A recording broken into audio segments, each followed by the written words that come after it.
Assalamualaikum warahmatullahi wabarakatuh. Karomah dapat diartikan kemuliaan. Karamah para wali berarti kemuliaan yang Allah anugerahkan kepada wali-walinya. Setiap karamah kemuliaan yang Allah berikan kepada hambanya menunjukkan bahwa hambanya adalah orang-orang yang soleh. Karomah atau kemuliaan tidak harus tampak di hadapan manusia yang lain, meski banyak juga yang tampak, semacam karamahnya Syekh Abdul Qadir Al-Jailani. Ada berbagai macam karamah yang Allah limpahkan kepada hambanya yang soleh, misalnya dapat menghidupkan makhluk yang sudah meninggal. Berikut ini di antara wali Allah yang dianugerahi karomah menghidupkan makhluk yang sudah meninggal. Sebagaimana dari kitab Jami' Karamah Al-Auliya.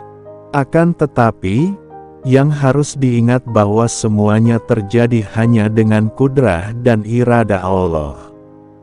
Pertama, Syekh Abdul Qadir Jailani menghidupkan ayam yang sudah tinggal tulang belulang. Kedua, Abu Ubaid al-Basri menghidupkan kudanya saat dalam peperangan. Ketiga, Mufarraj ad-Damamini menghidupkan burung. Keempat, Syekh Al-Ahdal yang memanggil kucingnya yang mati kemudian hidup kembali. Kelima, Syekh Abu Yusuf Al-Dahmani saat mendatangi orang meninggal kemudian beliau berkata, "Bangunlah," lalu si mayat hidup kembali selama bertahun-tahun.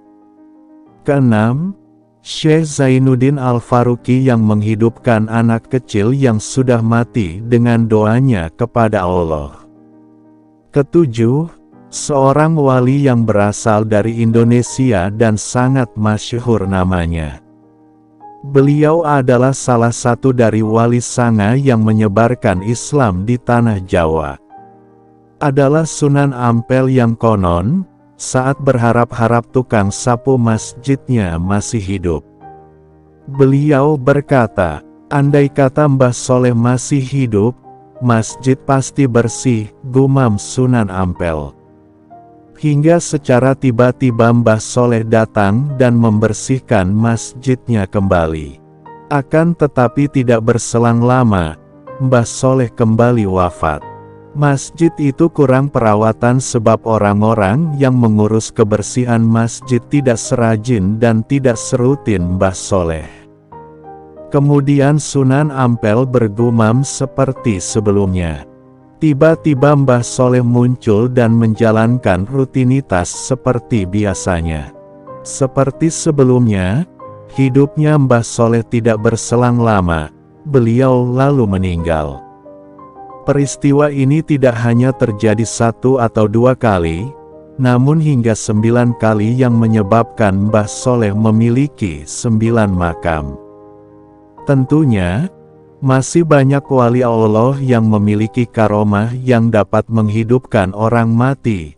Assalamualaikum warahmatullahi wabarakatuh.